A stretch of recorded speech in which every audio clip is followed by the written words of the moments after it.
In the 1970s, there was a cycling boom in the United States, but the reality is there were no great American-built bikes.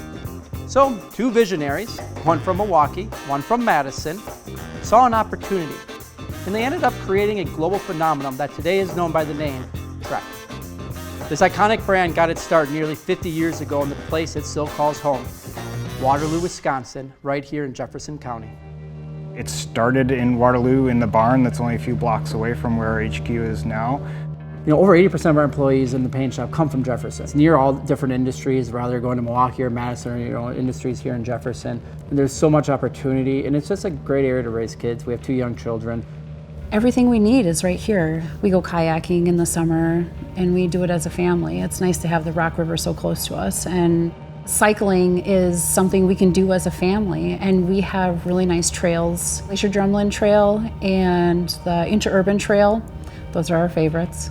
I've always been a cyclist my whole life.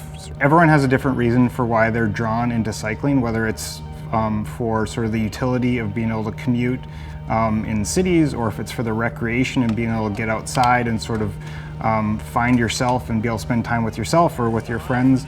Cycling is sort of this one forum that I think almost everyone can enjoy independent of how they're using it. You know, cycling just opens up exploration and gets you outside of your bubble, and working here at Trek, just being able to continue doing that thing that I fell in love with at a young age and pursue it daily is quite an experience. Me being a designer here at Trek Bicycle is really just a dream job. I've been a cyclist and a designer my entire life, so this is really just putting those two things together.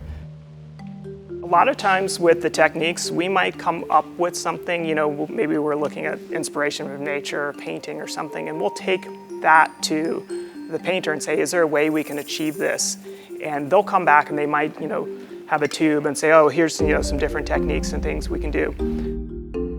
It's a lot of looking at inspiration, seeing how we can make it happen on a product, but then also looking at a certain process and being like, how do we digitize that into the bike design?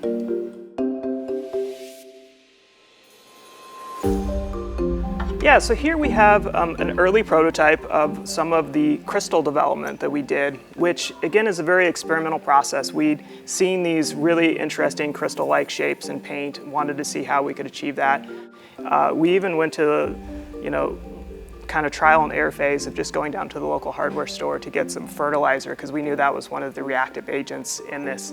So that's just kind of emblematic of the tinkering process. This bike probably had 2 or 3 different revs until we got what we thought was the golden sample. That golden sample will then go to our paint validation team as they make this scheme a reality in Project One.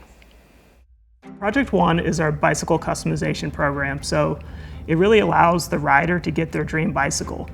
You know, each bike kind of has its own story, and it's not an easy thing to do. I think if it were an easy thing to do, you'd have a lot of other brands delivering the same thing. It's super complex. It's really the high-end product. I mean, this is the top-of-the-line offering that Trek Bikes offers. Consumers can pick the colors, they can pick, you know, the decal logos. You know, we even have a program called Project One Ultimate, where the only rule is that it has to be a Trek-made frame.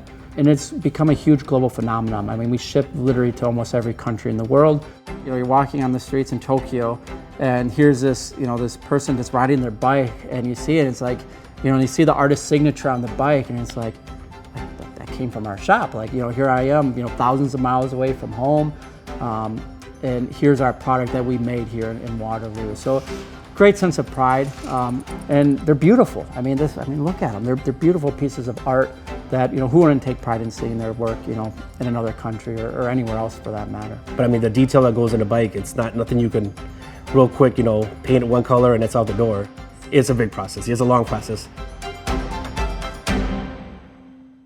This is part of our Chroma line here at Trek. The beautiful thing about Chroma is that a group of individuals here in Waterloo spent the better half of almost 5 years trying to develop and figure out how do you put chrome on a carbon fiber. And we're very proud to be kind of one of the first bike companies to be able to mass produce a chrome finish on a carbon fiber frame. And this is one of our longest production bikes. So this frame will take over 12 hours to get to this stage, to what you see here. You know, they brought this to the world stage, all the grand tours in Europe, this was ridden on. And it's just bringing a nice highlight again to the work that's done in here in Waterloo.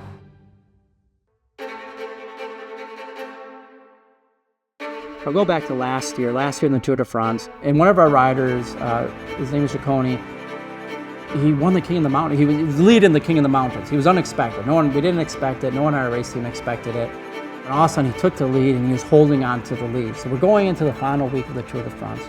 The big thing with the King of the Mountains jersey, it's a polka dotted jersey. So it's a white jersey with all these red polka dots on it. And so our design team comes to us like, we gotta get a polka dot. We gotta get this thing over to France like now. Mind you, okay, we're like Monday, Tuesday, the tour ends on Sunday. We said, Benny, can you get this done? Like, we need it done tomorrow. And he stayed all night and he got the bike done. He got this polka dot bike done.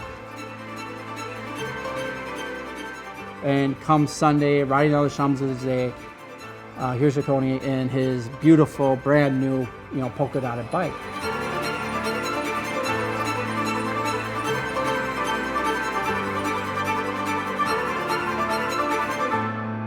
And yeah, you'd be hard pressed to interview any of our painters and for any of them to start name dropping like I've done today, the work that they've done, so. When you're a kid, you come here and you take tours with your class. I never in a million years expected to be where I'm at right now. If you would have told me when I was a child that this was going to be my job, I wouldn't have believed it. I've been here 29 years. It's just an amazing place to come to work every day. Undoubtedly, this is a very strong company. It's a company that's going to continue to grow, to continue to have a global reach. Our motto is, we want to get more people on bikes, and we want to do it environmentally. We want to do it, with products we love, and we want to make sure that ultimately we're delivering the highest quality product out there, and we're going to do that, and we are doing it.